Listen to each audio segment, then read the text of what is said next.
Hello, scholars. I'm back for your next bedtime story. So first of all, I hope everybody's okay again. And again, if you need me, please text me on Remind or send me an email. I have a request to read the story Orpheus and Eurydice. So that's what you get tonight. Don't worry, it is a lot shorter than The Black Cat. So here we go. There has only been one mortal whose skill at playing the lyre compared with the skill of the god of music, golden Apollo, and that mortal's name was Orpheus. When he played, the birds would swoop down from the heavens and sit on the branches above his head. When he played, the animals of the fields would gather round him, their heads cocked to one side. Now Orpheus had fallen in love with a woman called Eurydice.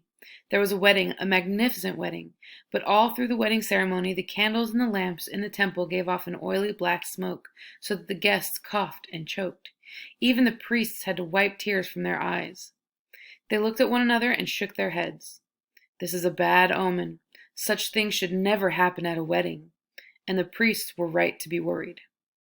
The very next morning, Eurydice woke up early. She climbed out of the bed where Orpheus was still deep in sleep. She pulled on her clothes and went out walking. The dawn was breaking. A snake that was coiled up on a rock woke up. It slid through the grass just as Eurydice was walking barefoot across the meadow. Their paths crossed. It sunk its fangs into her ankle. Its poison coursed through her veins. With a cry, she fell to the ground. When Orpheus found her, she was lying dead and cold. He lifted her in his arms. He carried her home, his face wet with tears. When the funeral was finished, when the pyre had burned and the heat of the fire's heart had consumed the house of bone, Orpheus picked up his lyre and set off on a great journey.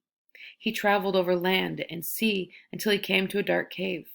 He made his way through tunnels that wound to the left and right.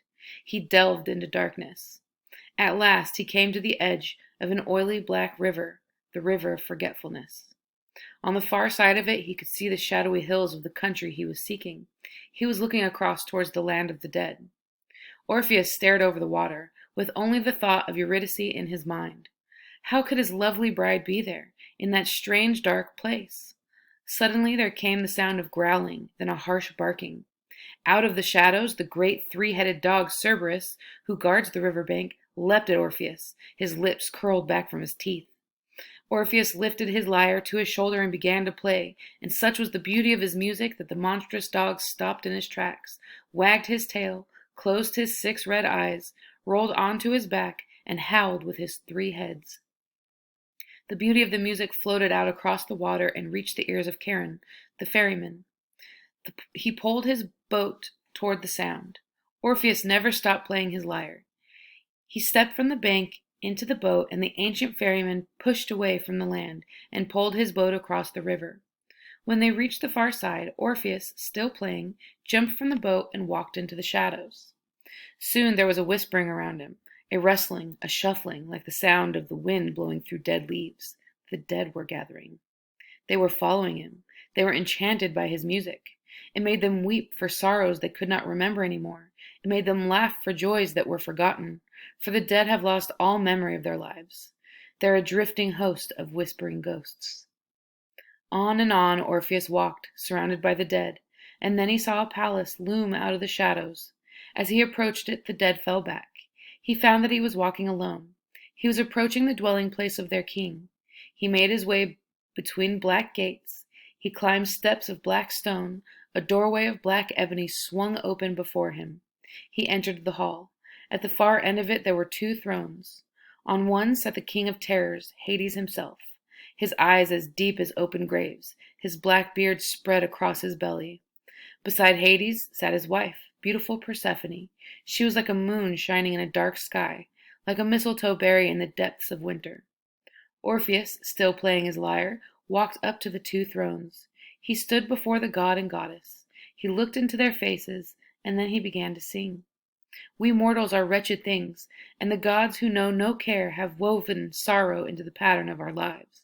Even the sparrow on the branch, even the wren in the willow knows more of the sorrow than the thundering gods, who have never felt the cold hand of death closing around their hearts. But you mighty gods, you have known the sweet pains of love. You have felt Aphrodite's shining shafts Great Hades, imagine those summer months when Persephone is gone, lasting forever. Imagine, if you can, her pale face crumbling into dust. That is how it is for the mortal man. Great Hades, I beg you, give me back my Eurydice. There was a silence. Then Persephone turned to Hades, her face streaming with silver tears, and Hades turned to his wife. One oily black tear trickled down his cheek and splashed onto his beard. He drew breath and spoke. Fetch me the three fates. The three ancient sisters were brought before him, the first who spins out the thread of a life, the second who measures its length, and the third who cuts it. Hades looked into the wrinkled, leathery face of the third sister. Find the cut thread of Eurydice and life, find the cut thread of Eurydice's life and mend it. The third sister bowed before the god.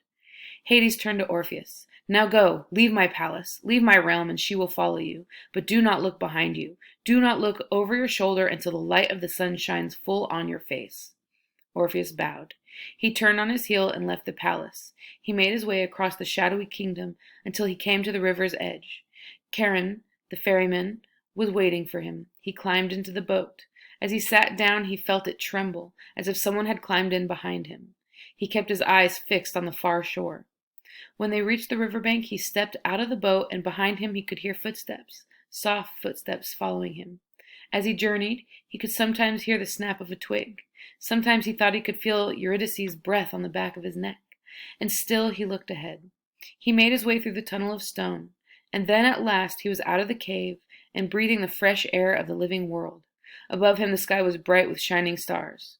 Soon, he thought to himself, soon the dawn will break, and the light of the sun will shine on my face. But as Eurydice was following Orpheus, she caught her foot on a stone. She tripped and she fell. Orpheus heard her stumble, and without thinking, he turned to catch her in his arms.